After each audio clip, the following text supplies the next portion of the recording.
Hey guys, let's talk about Eurovision 2018 and let's talk about the highs and the lows of Eurovision.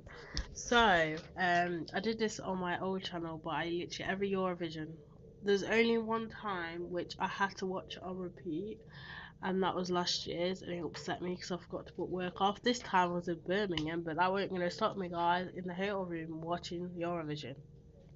So, first off, let's talk about the winner. So the winner of Eurovision was Israel with their song Toy. A lot of people saying it was racist. No, I disagree with stuff like that. It's not necessarily racist. You could say it's culturally stereotypical. It's a bit like when Avril Lavigne released her song Hello Kitty and the uproar that had, and people were saying that was racist. It's not racist, it's just cultural ignorance basically. Because like for example, you know, I could go out to Japan or buy online a Japanese dress. It doesn't necessarily and have my makeup and hair like, stereotypical, but it doesn't necessarily would make me racist or anything. But yeah, just thought I'd give that example. The performance, it was alright. I can understand why it won because it is catchy, but at the same time, nah, I didn't want. Really. Obviously, Israel was quite popular with the jury result, and since they did the whole jury thing, I've never been a massive fan of it, of the new voting system, just because it's no. So usually they do the whole jury and then they do the public votes, the telephone votes and stuff. But yeah, um, but that's off topic. Let's talk about United Kingdom, our entry, and how poor it was and how a disaster it turned out to be. So first off, with all Eurovision, it's very rare. Like last year's, I didn't really know that much detail into my into our entry because literally I just watched the grand final and that's it. So yeah, when it started, I was like, because I never heard her sing, as I said, went in blind, and I was like, this is weak. This was before some idiot went on the stage and stole a mic.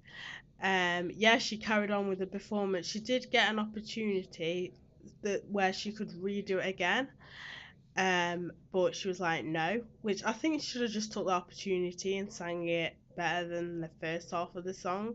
Like the first half, it was just weak, if that makes any sense. It was just a very weak entry.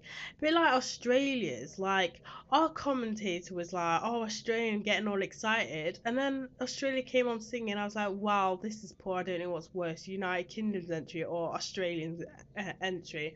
And they were surprised Australia didn't do that well. How are you surprised? The performance is weak. It's weak, guys. It's so weak. Like I don't know what was weaker, but yeah, I wasn't a massive fan of Australia's. So you're probably wondering which country or which performance did I like the best. So I wanted Hungary to win. I don't know if I'm pronouncing that right because our commentator pronounced it as Hungary, but I swear it's pronounced Hungaria, but I don't know. So that was the band AWS. I can't remember the name of how to say the song, but I freaking loved it. Like as soon as they went on, I was like, yes, this is it, mate. And I voted for these guys. Like, come on, these guys need to get somewhere. And they did all right, but because they didn't pick up that much, um, the main vote is the jury's vote, and that's the one that you need to get a lot of, you know, because that's pretty much the highest scores. And then obviously the voters obviously do help and bump it up higher, but the main point is to get as much of the jury's 12 points as you possibly can. But yeah, that hence why is Israel won. But yeah, I really loved Hungary's performance. I'll probably check out that band as well afterwards, like I did last year. Still a massive fan of Francesca. I don't know if you could probably spell that wrong, Gabani. Obviously he sang that song for Italy, and I loved that song, and I checked him out and everything, and I really like his music, so I'm still a massive fan of him. So that. Another performance that I really liked was I really liked Lithuania's performance. That one I thought was really good as well. But obviously, come on, if you have to choose, come on, Norway, not Norway, Hungary, come on, guys. But yeah, I really liked Lithuania's performance. Another performance I liked as well. If I can remember the name of it. Is it Bulgaria? Not Bulgaria. It's the one where there was three of them and there were like doors and windows things in the performance. That was pretty fun. I think it was Bulgaria. Was it? No, I don't know. I don't think it's Bulgaria. Is it Moldova? Yeah. Moldova? Might have been Moldova. Or was Moldova that old guy? I don't. I'm an idiot. I should have researched it beforehand, but I think if you've seen it, you know which one they're on about. Like there were three of them, and they were like performing behind like a prop with like doors and windows. Really liked that performance. And then there was Sweden's performance. I wasn't a massive fan of that because like at first I was like, I'll come into it was like this reminded him just Timberlake. At first I was like, no, it's just Amoeba, and then he got into it. I was like, oh no, wait, this is Justin Timberlake. Like it was all right, but for someone who's not a massive fan of Justin Timberlake, like music now. Like his music in like 2000 and stuff were great, but when he came back with Sexy Back, that's when it all just went downhill for me. But yeah, I could see the resemblance. I mean, his performance was alright. Another performance that was alright. I think they came second.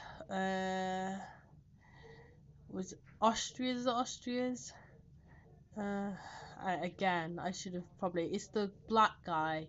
Yeah, Cinnamon. That's like. Let me just try and find it. If I can find it. I wasn't a massive fan of Ireland's performance either. I think it was better than the United Kingdom and better than Australia, but I still wasn't a massive fan of that. Um, where is he? I know it was near like the beginning. Yeah, Austria.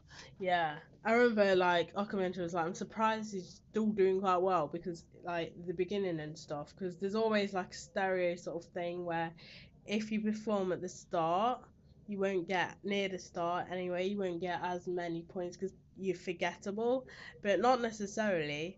Like if you've got a song that's really good, then you're not gonna forget it, are you? And you're gonna vote for them. So there's that, and they always do the recaps anyway, after all the performances and stuff. So I quite liked his performance as well. But yeah, that is my overall opinion on Eurovision this year. So bye guys.